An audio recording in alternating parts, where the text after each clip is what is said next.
Righto, so now we're going to do the unveils and the Hall of Fame. So this is our 4th video from MotorEx, so if you're watching this one, there's 3 more you can go and check out of all the other cars and just some of the stuff we were doing with Boss XC as well.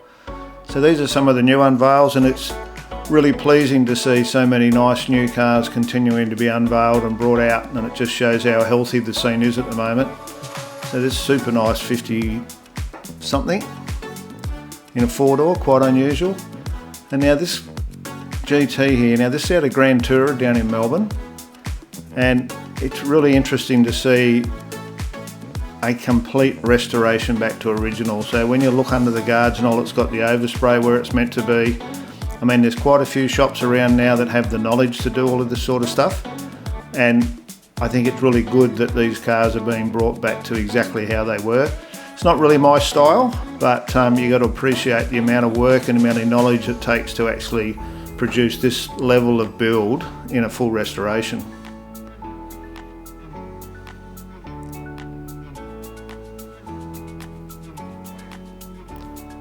Now, of course, we continue to see all of these blown cars, whether they're event cars or burnout cars. The level of these cars has really come to the fore now, and I mean, guys like Phil Kurgene probably started that whole sort of show car in a burnout car, and now, of course, there's just so many of these being debuted and brought out. Massive amount of work and effort for a car that can't be registered, but clearly they have a goal and an aim, and good on them for doing that. Now, look how beautiful this is. I don't know much about this car, I must admit. That's a really deep red, I like that.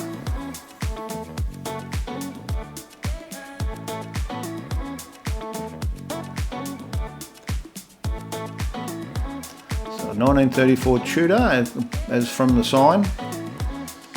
And it looks like a Chev sitting in there. So it was really a busy weekend for us, so I didn't get to see these unveiled. But as you can tell, we're in there after hours because it gives me an opportunity to take really good footage of the cars, and in a lot of cases the cars are closed up, so it gives us a chance to see them what they'd look like on the street. And another nice red hot rod. So they've got the late model styling wheels on it. Very tough looking car.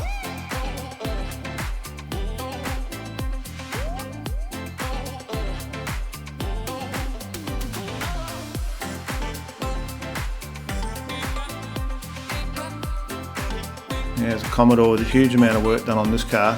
So these cars could effectively go into any one of the classes, so they may be in elite, street elite, or in the muscle car side of things.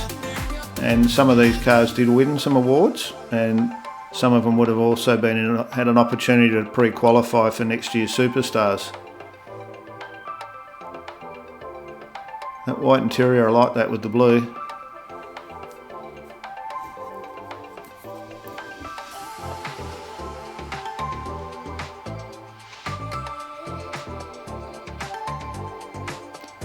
Now, there's a lot of talk about this car. So this was from Exclusive Customs up in Queensland. They used to be in Sydney and they've moved up there now. So powered by a Barra, Ford Barra Turbo, and a really nice dark green that you'd nearly call the old British racing green with a bit of a new edge to it. And then the trim is done by Brent Parker. And as per usual, both these companies do exceptional work, and it really shows in this car. But the talk was all about how drivable it would be and what a cool ride it would be, and I tend to agree with that whole sentiment about this particular car and the build.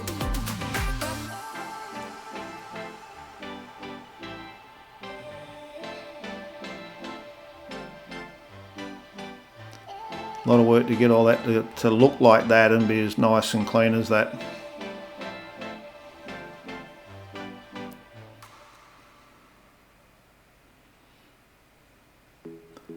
So not only another car from Deluxe Customs, but this particular one was done as a bit of a weekender. From what I can work out, one of the guys that works at Deluxe, it's his own personal car, and from the story he gave at presentations was the fact that they'd all helped to work on the car on a weekend, and it was put together as a bit of a labour of love and a barbecue.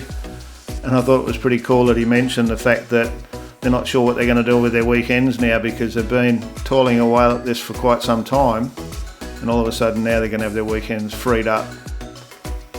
So good to see another car. I think Deluxe had 4 cars there at this particular event. Exceptional work. Now this one, known this guy for a long time, beautifully presented car. It's got that really nice look about it.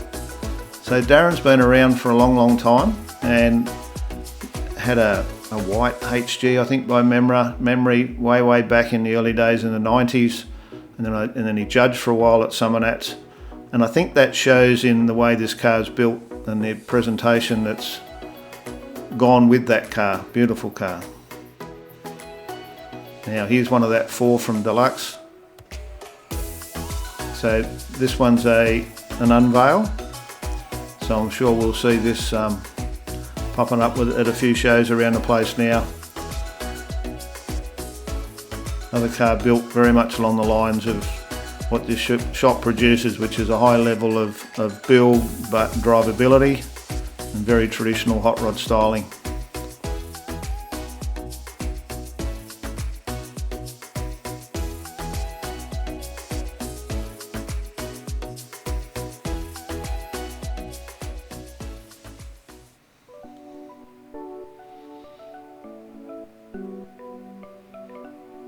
Man, it's a nice colour, isn't it?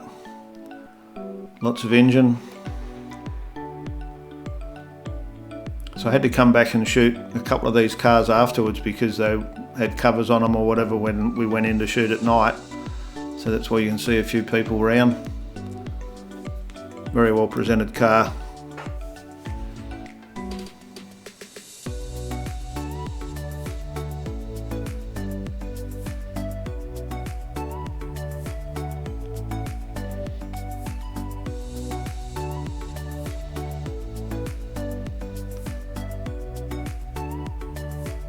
All these cars have so many hours put into them, either by shops or the owner or both, and then just to get them set up here and clean and presented as they are is a big chore, and I'd like to think that the public appreciate just how much work we all put in to make these cars look like that. If you're towing for work or play, make sure your vehicle's up to the task. Your gross vehicle mass can be upgraded to keep everything legal and above board. Find your nearest stockist at lovellsauto.com.au and talk to the professionals about getting your vehicle right for the job. Righto, so now we go to the Hall of Fame. So what I've tried to do here is put these in order of the date order and did a little bit of research on it. And you can see Les Lowry's 1930 Vicky. This was 2003 Best of Breed and basically the inaugural Superstars. And back then there was 3 awards, one for each category: hot rod, tuner and street machine, and that was the first winner of hot rod. Righto, so Chris's car, the 57 Chev Bel Air, so this was the Grand Master of 2009, and this was built out at Southern Rod and Customs when they were out at Deniliquin. Of course they've now moved down to Shepparton and continue to crank out some amazing work out of that particular business. So the next one is Mark Tarabo's, so 2010 Best of Breed in the tuners. Was really a car that had some major standout items that really set the way in a lot of ways. Paint panel, check out the size of the wheels on that for 2010, such a long time ago.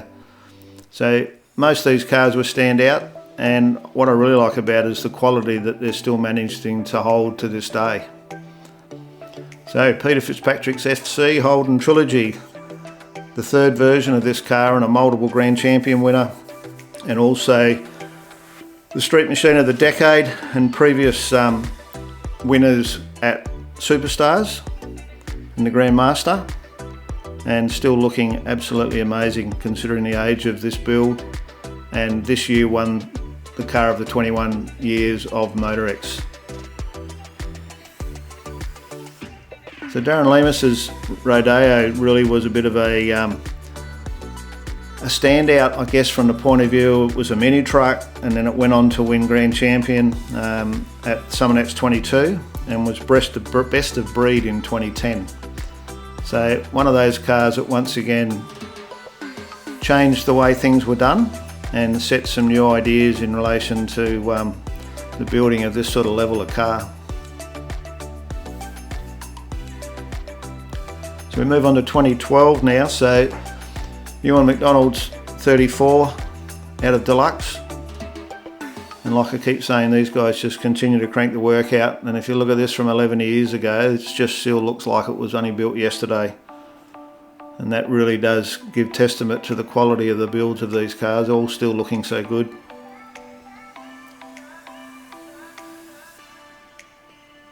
Gotta love that injection, don't you? Look at that. Detail work in those inner guards.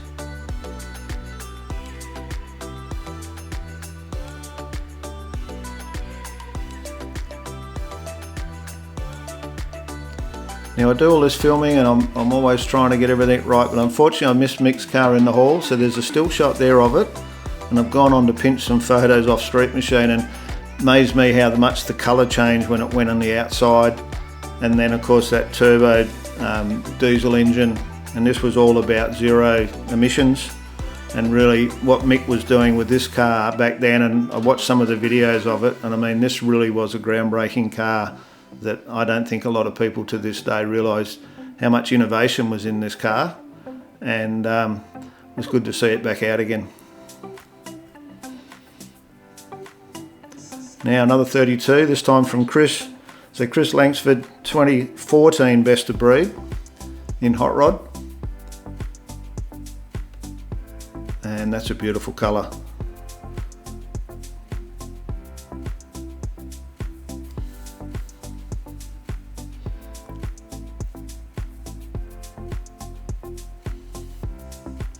So Malcolm Apps's 59 SC Holden. So this was the 2015 Laurie Starling Award, and it was nice to be able to grab some footage of that with all the doors closed and looking just how you'd see it out cruising. And of course Tailspin, so myself and the Perrys, Adam and Kylie, spent about 5 years building this car. 2017 Grandmaster, and the first car to make a clean sweep, winning all 7 gold medals that year. It debuted the previous year and came back the second year to take out the Grandmaster. A very unique and polarising car for a lot of people. A lot of people don't necessarily like it, but I have not found anyone yet that doesn't appreciate the amount of work that was put into this car, and so much of it done by Adam and Kylie in their home workshop. And I used to commute down to them and help them just 3 days a month, and then the car eventually came to me and they did the same. So still looking a picture, and it's needed no real work to get it. Kylie did a bit of cleaning up with the exhaust because they have been driving it, but good to see it out again. So Gareth Davies, Gareth's done so many, I think something like 20 bikes and cars over the years for MotorEx, and this bike was done, there's a bit of memory with his dad, and it was built when his dad was still alive, but unfortunately he did pass not long after, and he was saying in his speech that they did get to go for a ride on it, but just the once, and obviously it sits pride of place now. And Gareth really has been a leader in innovation with the motorbike side of things especially, and of course him and his wife have gone on to do amazing things in drag racing up until recent times with that major accident. So it's good to see him back, and this particular year, so this bike was 2019, and in 2023 this year won the Laurie Starling Award, and very fitting that that was the case. Now when this came out, this was like a wow, look at this. So this was before it was sort of really popular to do these big vans, and the amount of detail and work in this van was incredible. And this was Grandmaster 2019, and at that particular event won 3 gold, a few silver and a couple of bronze, and obviously all you can see at the other trophies there be all the Summernax trophies. Really is a very novel and standout car that still presented extremely well.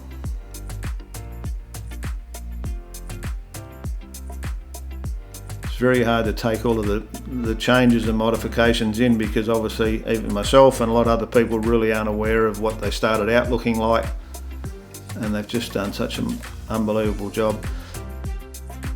So last year's winner, so Brent Dalwood, so 5 gold and 2 silver last year. Once again, looks really good on the ground, all sealed up and looking amazing. Now I thought I'd round out with this year's winner. So Daniel Morton's XR Falcon forged. It's been all over the place. I've got a couple of photos of it there when they got it down off the stand, ready to load it. And of course, it's now the second car that's done a clean sweep with the 7 gold and Super 6 and Grandmaster. And such an amazing build, and I think it just goes to show how healthy the sport is. And there's been innovation, and there'll be continue to be innovation in new cars, so it was really good to see. So thanks for joining us. Subscribe to the channel, ask some questions if you like, and I'll get back to you, and thanks for watching.